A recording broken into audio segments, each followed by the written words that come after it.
السلام علیکم۔ کافی عرصہ پہلے کی بات ہے، ایک لڑکی جس کا نام تبسم تھا، اس کی شادی ہوئی۔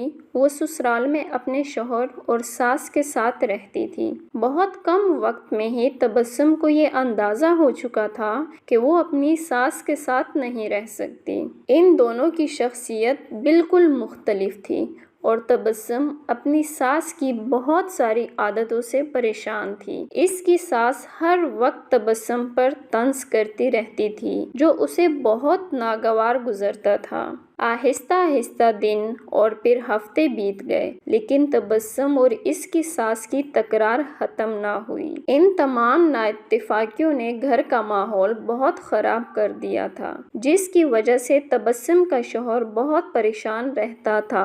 آخر کار تبسم نے یہ فیصلہ کیا کہ وہ اپنی ساس کا برا رویہ اور برداشت نہیں کرے گی اور وہ اب ضرور کچھ نہ کچھ کرے گی۔ تبسم اپنے پاپا کے ایک بہت اچھے دوست احمد انکل کے پاس گئی، جو جڑی بوٹیاں بیچتے تھے۔ تبسم نے انہیں ساری کہانی بتائی اور ان سے کہا کہ وہ اس کو تھوڑا سا زہر دے دیں تاکہ ہمیشہ کے لیے یہ مسئلہ ختم ہو جائے۔ احمد انکل نے تھوڑی دیر کے لیے بہت کچھ سوچا اور پھر کہا کہ تبسم، میں اس مسئلے کو حل کرنے میں تمہاری مدد کروں گا، لیکن تمہیں ویسا ہی کرنا ہوگا جیسا میں تمہیں کہوں گا۔ تبسم راضی ہو گئی۔ احمد انکل ایک کمرے میں گئے اور تھوڑی دیر بعد اپنے ہاتھ میں کچھ جڑی بوٹیاں لے کر لوٹے۔ انہوں نے تبسم کو کہا کہ تم اپنی ساس کو مارنے کے لیے فوری زہر استعمال نہیں کر سکتی، کیونکہ اس طرح سب تم پر شک کریں گے۔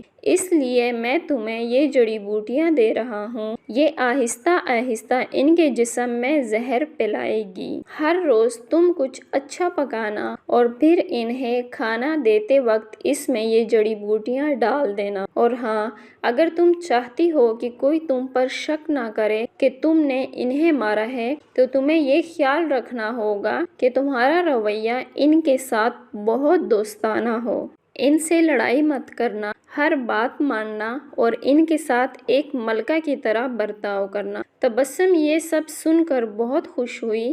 اس نے احمد انکل کا شکریہ ادا کیا اور جلدی سے گھر چلی گئی، کیونکہ اب اسے اپنی ساس کو مارنے کا کام شروع کرنا تھا۔ ہفتے گزر گئے اور پھر مہینے۔ تبسم روز کچھ اچھا پکا کر اپنی ساس کو خاص طور پر پیش کرتی تھی۔ اسے یاد تھا کہ احمد انکل نے اس سے کیا کہا تھا کہ اسے اپنے غصے پر قابو رکھنا ہے، اپنی ساس کی خدمت کرنی ہے اور ان کے ساتھ اپنی ماں جیسا برتاؤ کرنا ہے۔ 6 مہینے گزر گئے۔ گھر کا نقشہ تقریباً بدل چکا تھا۔ تبسم نے کوشش کر کے اپنے غصے پر قابو پانا سیکھ لیا تھا۔ اب اکثر وہ اپنی ساس کی باتوں پر ناراض اور غصہ نہ ہوتی۔ 6 ماہ میں ایک بار بھی اس کا اپنی ساس سے جھگڑا نہیں ہوا تھا اور اب اسے وہ بہت اچھی لگنے لگی تھی اور ان کے ساتھ رہنا بھی آسان لگنے لگا تھا۔ اس کی ساس کا رویہ بھی اس کے ساتھ بہت بدل گیا تھا اور وہ بھی تبسم کو اپنی بیٹیوں کی طرح پیار کرنے لگی تھی۔ وہ اپنے سب ملنے والوں کے درمیان تبسم کی تعریفیں کرتی تھی۔